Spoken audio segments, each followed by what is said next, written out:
50 বছরের পুরানো বেল ফুলের গাছ। একে কি মনে হচ্ছে অনেক কিছু খাবার দেওয়া হয়? গাছটা একতলা থেকে 3 তলা সমান লম্বা, খাবার একটাই। আর কিভাবে পরিচর্যা করা হয় সেটাও বলে দেব। তার জন্যই তো আমার পুরো ভিডিওটা ফলো করতে হবে বন্ধুরা। নমস্কার, কেমন আছেন সবাই? আমি খেয়া, আর আমার পুরো ভিডিওটি দেখার জন্য স্বাগত। দেখো বন্ধুরা, বিশাল বড় আকারের একটি বেল ফুল গাছ, পুরো একতলা থেকে 3 তলা সমান লম্বা, আর পরিচর্যা এক। তবে এই বেল ফুল গাছটা আমার ছাদ বাগানের বেল ফুল গাছ, টবে বসিয়েছি।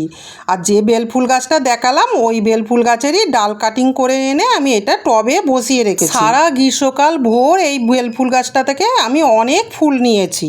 এবার যেহেতু বর্ষাকালে শুরু, এবারে ডালগুলো কাটিং করে একটু খাবার দেব। ফুল গাছটা খাবার দেওয়ার আগে আমি কি কি পরিচর্যা করছি সেটাই তোমাদের কাছে আমি তুলে ধরেছি। প্রথমে তো দেখতেই পেলে আমি গাছটিকে পুরো ডগাগুলো কাটিং করে দিলাম। এবার গাছের গোড়ায় যত আগাছা আছে সেগুলো সমস্ত আমি পরিষ্কার করে দেব। আর এই আগাছাগুলো যদি না পরিষ্কার করি, আমি তার উপরেই যদি খাবার দিই, তাহলে আগাছাগুলোই আমার গাছের খাবারগুলো পুরো খেয়ে নেবে। তার জন্যই গাছের গোড়ায় যত যা আগাছা থাকবে পুরো পরিষ্কার করে দিতে হবে। এবারে আগাছাগুলো পরিষ্কার করে দেওয়ার পর গোড়ার মাটিগুলো আমি পুরো খুঁচিয়ে খুঁচিয়ে তুলে দেব। যেহেতু শিকড়ে ভরাট হয়ে গেছে, তো খাবারটি বর্ষার শুরুতে দিলেই আর সারা বর্ষাকাল ভোর গাছটাও সুন্দর হয়ে যাবে, আর গাছটিতে ফুলেও ভর্তি হয়ে যাবে। বর্ষায় যে কোনো ফুল গাছে কোনো খাবার দিতেই লাগে না, তাই বর্ষার শুরুতেই একটু খাবারগুলো গাছের গোড়ায় দিতে হয়। আর দেখতেই পাচ্ছ বন্ধুরা, যত মাটি আমি পেরেছি, যতটা পেরেছি তুলে দিয়েছি, আর ওই মাটিগুলো পুরো শিকড় হয়ে গেছে। তোমরাও পারবে, যতটা পারবে মাটিটা তুলে দেওয়ার চেষ্টা করবে। মাটিটা তুলে দিয়ে খাবারটা দিলে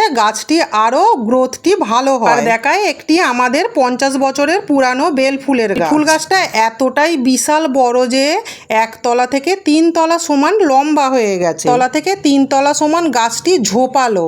তোমাদের কাছে তো পুরোটাই তুলে ধরেছি, দেখতে পাচ্ছ বন্ধুরা। গাছটিতে এত ফুল হয় যে ধারণা করা যাবে না, পুরো গাছটা ফুলে ভর্তি হয়ে গেছে। যেমন একটা বিশাল বড় শিউলি ফুল গাছে যত ফুল হয়, তেমন এই বেল ফুল গাছটায় অতটাই ফুল হয়। আর এই বেল ফুল গাছের শিকড় খুঁজেই পাওয়া যাবে না, যেমন বট গাছের শিকড় খুঁজে পাওয়া যায় না আসল মূল শিকড় কোনখানে আছে, আর তেমনি এই বেল ফুল গাছটায় তোমরা দেখো পুরো একতলা থেকে আমি 3 তলা সমান লম্বা আমি গাছটিকে দেখিয়েই দিচ্ছি। এই গাছটির পরিচর্যা কিভাবে করতে হয় সেটা তো বলেই দেব। ওদের কি মনে হচ্ছে এই গাছটির পরিচর্যা অনেক কিছু করতে হয়? না না, এত কিছু পরিচর্যা করতেই লাগে না। আর তেমনই আমার ছাদ বাগানের গাছেরও পরিচর্যা আমি সেভাবে করি না। আমাদের তো বলেই দিয়েছি বন্ধুরা, আমাদের সার কেনার মতো সামর্থ্য নেই। আর আমি যেহেতু গাছ ভালোবাসি, তার জন্য আমি ছাদ বাগান ভর্তি করে গাছ বসিয়ে রেখেছি। আমার বাড়ির চারিপাশে বা ছাদ বাগানে সবজি গাছই বলো, ফুলের গাছই বলো,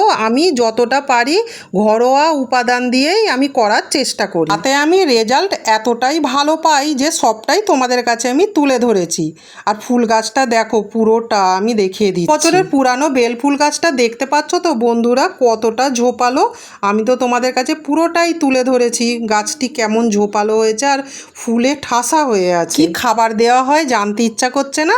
বলবো একটু অপেক্ষা করো, সব বলে দেবো। আর আগের ভিডিওগুলো ফলো করবে বন্ধুরা, দেখবে কিভাবে আমি সহজ পদ্ধতিতে সবকিছু গাছপালা করছি। নিজের স্বপ্ন পূরণ করতে গেলে জায়গার দরকার নেই, অল্প জায়গাতেই স্বপ্ন পূরণ হবে। আর আমার মতো গাছ ভালোবাসে না এমন কোনো মানুষও সবাই হয়তো ভাবে গাছ বসাবার জায়গা নেই, কোথায় বা গাছ বসাবো। হয়তো গাছ বসিয়েছে সার কেনারও পয়সা নেই, তার জন্য অনেকে বসাতে ভয় পায়। জন্যই তো আমার ভিডিওগুলো ফলো করতে হবে, একদম সহজ পদ্ধতিতে কম জায়গায় আমি ছাদ বাগান করছি। চলো বন্ধুরা এবারে দেখাই আমি ওই গাছের গোড়ায় কি খাবার দিই। প্রথমে নিয়েছি 1 বছরের পুরানো গোবর সার, তাতে একটু ডিমের খোসা গুঁড়িয়ে দিয়েছি, 1 চামচ লাল পটাশ দিয়েছি, আর অল্প একটু খোলের গুঁড়ো দিয়েছি। আর ওই খাবারটা একসঙ্গে মিক্সড করিয়ে আমি গাছের গোড়ার চারিপাশটায় দিয়ে দিয়েছি। খাবারটি দেবার পরে আমি ফ্রেশ মাটি ওই গাছের গোড়াতে আবার দিয়ে ভরাট করে দিলাম। তখন দেখালাম গোড়া থেকে মাটিগুলো আমি অনেকটা তুলে দিয়েছিলাম, তার জন্যই আমি আবার ভালো মাটি আবার গোড়াতে দিয়ে দিলাম। এই খাবারটি যদি বর্ষার শুরুতে দিয়ে দেওয়া হয় আর ভরা বর্ষাতে কোনো খাবার দিতেই লাগবে না। বৃষ্টির জলে তো গাছেদের প্রোটিন ভিটামিন সবই আছে, জন্য ভরা বর্ষা হয়ে গেলে আর কোনো খাবার দিতেই লাগে না। ডালগুলো কেন কাটিং করে দিলাম, ভরা বর্ষাতে ডালে ভর্তি হয়ে গিয়ে লম্বা লম্বা হয়ে যাবে, ওই জন্য ডালগুলো আমি কাটিং করে দিলাম। যেহেতু গাছের গোড়াটা শুকনো অবস্থায় খাবারটা দিয়েছি, ওই জন্য খাবারটা দেওয়ার পরে আমি জল দিয়ে দিলাম। তাহলে বন্ধুরা আমি পুরোটাই বলে দিলাম, এই খাবারটি দিতে গিয়ে আমার 1 টাকাও খরচ হলো না। তো তোমাদের জানতে ইচ্ছা করছে 50 বছরের পুরানো বেলফুল গাছটায় কি খাবার দেওয়া হয়? বলবো সেটাও বলবো। আমার ভিডিওগুলো যদি ভালো লাগে একটা সাবস্ক্রাইব করে দিও প্লিজ, একটি লাইক করে দিও, আর কমেন্টে বলো আমি কি ভুল করেছি বা ঠিক করেছি। এবার বলে দিই 50 বছরের পুরানো বেলফুল গাছটার কি খাবার দেওয়া হয়। খাবারই দেওয়া হয় না, কোনো পরিচর্যাও করা হয় না, কিছুই করা হয় না, শুধু মাটির রস খেয়েই গাছটি অত বড় হয়েছে। গাছটি একদম দেওয়ালের গায়ে বসানো হয়েছে। দেখেছো তো বন্ধুরা, মাটির রস খেয়ে গাছটি কত ঝোপালো হয়েছে। এত বিশাল বড় বেলফুল গাছ কারদের বাড়িতে আছে একটু কমেন্ট করে বলবে। আমার চ্যানেলটি সাবস্ক্রাইব করলেই বুঝতে পারবে বন্ধুরা, 1 টাকাও খরচ না করে কিভাবে সবজি চাষ করা যায় ওটাই দেখানো আছে। বলে বন্ধুরা ভিডিওটা আমি এখানেই শেষ করলাম। ভালো থাকবে, সুস্থ থাকবে, স্বাস্থ্য সচেতন থাকবে। টাটা।